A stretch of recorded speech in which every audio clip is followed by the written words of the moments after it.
Vadakara sand banks അഴിമുഖത്തിന് സമീപം മീൻ പിടിക്കുന്നതിനിടെ ഒഴുക്കിൽപ്പെട്ട് കാണാതായ മലപ്പുറം ചേളാരി സ്വദേശി മുഹമ്മദ് ഷാഫിയുടെ മൃതദേഹം കണ്ടെത്തി. കോട്ടക്കടപ്പുറം ഭാഗത്ത് തിങ്കളാഴ്ച രാവിലെ 9 മണിയോടുകൂടിയായിരുന്നു മൃതദേഹം കണ്ടത്. തീരത്തടിഞ്ഞ നിലയിലായിരുന്നു മൃതദേഹം. ഞായറാഴ്ച രാവിലെ 8 മണിയോടുകൂടിയായിരുന്നു അപകടം. ചേളാരിയിൽ നിന്നെത്തിയ പുഴ മത്സ്യത്തൊഴിലാളിയായ അഞ്ചുക്ക സംഘം സാൻഡ് ബാഗ്സിന് എതിർവശത്തു നിന്ന് വല ഉപയോഗിച്ച് മീൻ പിടിക്കുകയായിരുന്നു.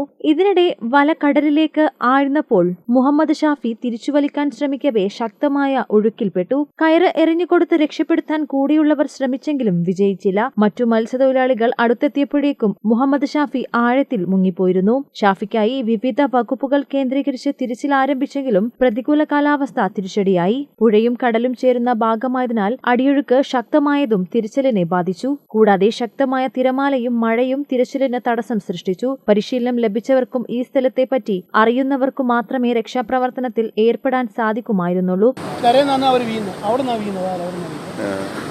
അങ്ങോട്ട് താണുപോയി മുന്നോട്ട് നീന്തുന്നവർ പക്ഷെ മുന്നോട്ട് നീന്തിയിട്ട് രക്ഷപ്പെടില്ല. ഇവരോട് വിളിച്ചു പറയുന്നുണ്ട് അപ്പുറം പോയില്ലല്ലേ? പക്ഷെ അവർ കേൾക്കണില്ല പറയണ്ടേ? കേൾക്കുന്നുണ്ട്. പക്ഷേ നമ്മൾ പറയുന്നത് അവർ കേൾക്കുന്നില്ല.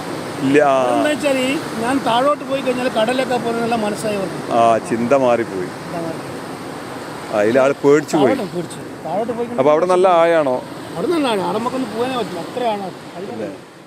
അതിനിടയിലാണ് കോട്ടക്കടപ്പുറം ഭാഗത്ത് തിങ്കളാഴ്ച രാവിലെ 9 മണിയോടെ മൃതദേഹം കണ്ടെത്തിയത്. പരേതനായ കളമ്പ്രാട്ടിൽ ബിരാൻകുട്ടിയുടെയും ആസിയുടെയും മകനാണ് ഷാഫി. ഫർസാനയാണ് ഭാര്യ. സാബിത്ത്, തൽഹത്ത് എന്നിവരാണ് മക്കൾ. News desk Malabar times.